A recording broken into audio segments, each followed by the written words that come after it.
So muli ako po si Jerens Gonzalez. Ngayon po ay guro na ng grade 4 ng computer education. Allow me to share my experience, my witnessing on how I've become a person for others and how I have experienced how others have become a person for others to me. Nung nakita ko yung email ni Sir Jeff entitled Sharer for Morning Praise, unang nag-register sa akin, retiree ba ako? Ilang taon na ba ako nagtuturo dito sa AGS? Siyempre, nagsimula tayo, puro retirees yung nagsasalita. Tapos inaantay ko na towards today, medyo pababa yung years of service. Pero, ang kasunod ko si Ma'am Bless, na retiree din. So medyo na-pressure ako, medyo natulala ako, mga 2 hours siguro. Sabi ko, why of all people, ako yung napili na maging sharer? Nung mahimasmasan ako, binasa ko at ninamnam ang konteksto o dahilan ng morning praise sharings. Sharing of witnessing of those who have experienced how to be persons for others. I told myself and Sir Jeff, and my response was, wow, this is quite the responsibility. After careful reflection and quiet time, my response was, sure, I am willing to share my experiences to the community, and I hope to do justice to the retirees and the ones who spoke ahead of me. Bukod dito, naisip ko, kailangan may quotable quote na makuha si Ma'am Virgie para i-share sa AGS Community Viber. Kaya, kaso nga lang, wala siya ngayon. Pero, resibo is lakian dito si Sir Mike, nagpipicture. And I'm sure merong nagtitake down notes dyan para may ma-share dahil wala ang admin today. So, I want to divide my sharing into 3 parts. Context setting, experiences, and Thanksgiving. To start off, para sa mga hindi nakakaalam, I grew up looking up to my papa, who was 9th of the 12 siblings. He became the kuya of the younger ones in the family. Taga Pampanga siya. During his college years, he was the chaperone to his sisters and his brother, younger brother. Pag may activities sa school, nung college, lalo na sila yung mga napunta dito sa Manila. At kapag dates ng mga sisters niya, siya din yung kasama. Eventually, he graduated in UE and worked tirelessly in Saudi Arabia. He became the breadwinner and was able to have a house built nung siya ay binata pa sa San Fernando, Pampanga. Doon din ako pinanganak at ang ate ko. Yung bahay na yon, it was a place of his own where he can relax when he's home and where he can house his family. In those years after the house was built, he went back and forth to Saudi, while our family members lived in the house, including my lolo, lola, and his other siblings. My papa met my mama while working in Saudi. My mama was an ICU nurse back then, and after a few years, they decided to get married here in the Philippines. In those early years of their marriage, they lived with our other family members in the house. Our older cousins lived in the house kasi malapit siya sa University of Assumption. So, it was just a few steps away. And thankfully, they were all able to graduate thanks to that opportunity to live there in our house. 6 years after their wedding, my mom and dad, or papa and mama, decided that mag-retire na si mama sa pagiging nurse sa Saudi para maging full-time housewife. Noong panahon na yon, yung ate ko pa lang yung nandito sa mundo. This was after the Mount Pinatubo eruption. So yan, pinanganak ako after ng Mount Pinatubo eruption. So, my dad decided and mom decided to come home and to stay here in the Philippines.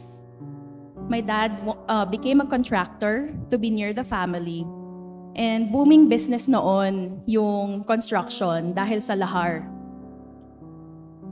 From working shifts as a nurse in the ICU in Saudi Arabia, napirmi si Mama sa Pampanga, malayo sa pamilya dahil taga Sampaloc, Manila siya. Doon inalagaan niya ang ate ko na noon ay 3 years old habang siya'y buntis sa akin. Matinding sakripisyo ang ginawa nila para sa nagsisimulang pamilya. My mom is a type of person whose love language is acts of service. Tagaluto, tagalinis, tagalaba, tagaplansya, lahat na. Pero bihira mo siyang maririnig magsabi ng I love you. While my dad naman, gusto yung laging magpakis, magpahag, gustong nakatabi ka sa kanya, kahawak ang kamay at nagsasabi ng I love you. Sa tuwing may ginagawa kaming kalokohan ng ate ko, lagi nilang nabibring up, malaking sakripisyo yung ginawa namin para mapalaki kayo. Iniwan namin ang trabaho namin sa Saudi para lang kasama namin kayo. Sila ang pinakauna kong example ng persons for others.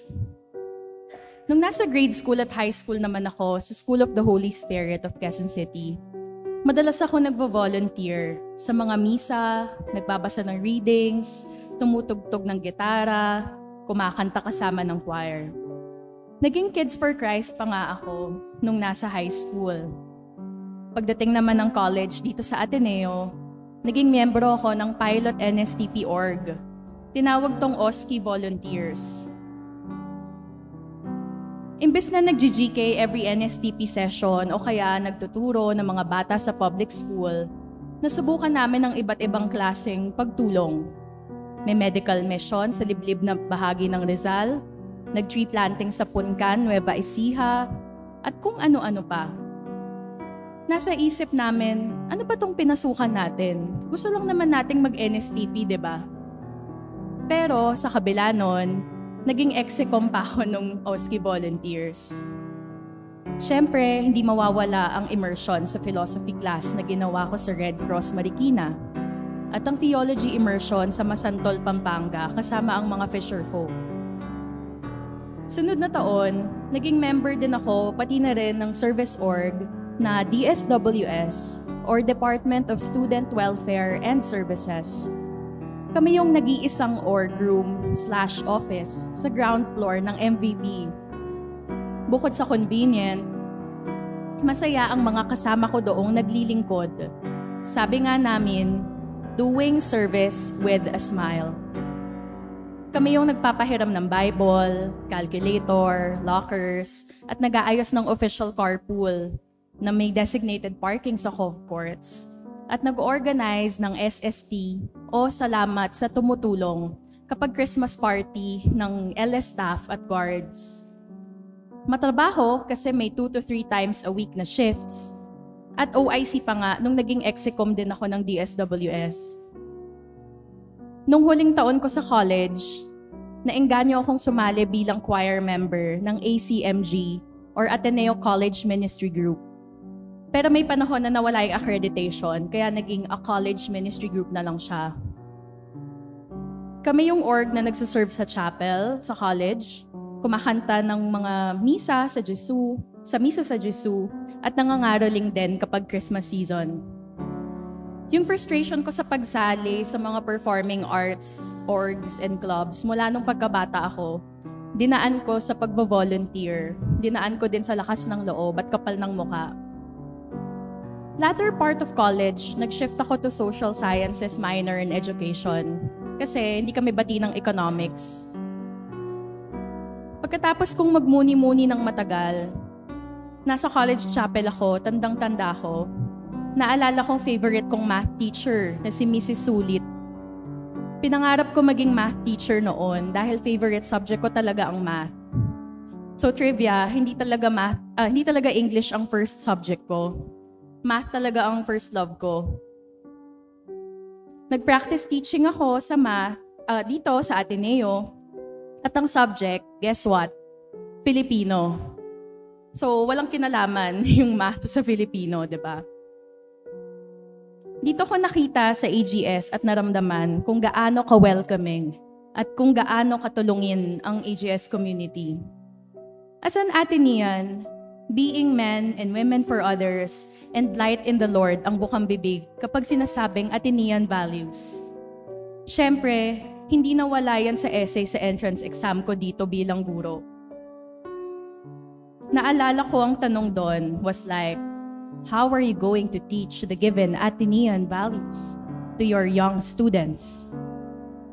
Bilang Atenista, magaling tayong mambola. Thank goodness, pumasa naman ako at napunta sa grade 3 at class teacher pa nga. Sabak agad sa bata, sa magulang at sa subjects na di lang language, kundi may reading, penmanship at CLE pa. O diba, ang dami. Hindi ako tatagal ng halos 10 taon sa grade 3 at sa Ateneo kung hindi dahil sa mga nakasalumuha ko sa trabaho. May mentors, bosses, at colleagues na laging andyan, lalo na kung litong-lito ka nakaka-check ng papel, pag-record at pagbalik ng quiz papers bago ang susunod na meeting. Oh my gosh, may bubu ako. Na-checkan ko yung quiz paper, nabalik ko na sa mga bata pero hindi ko pala na-record. Paano ko babawiin yung mga papel nilang lahat? Akala ko katapusan ko na dito sa AGS.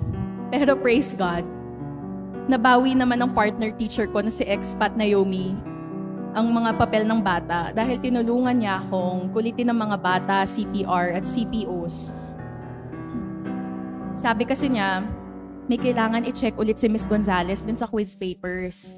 Kaya kailangan makuha lahat.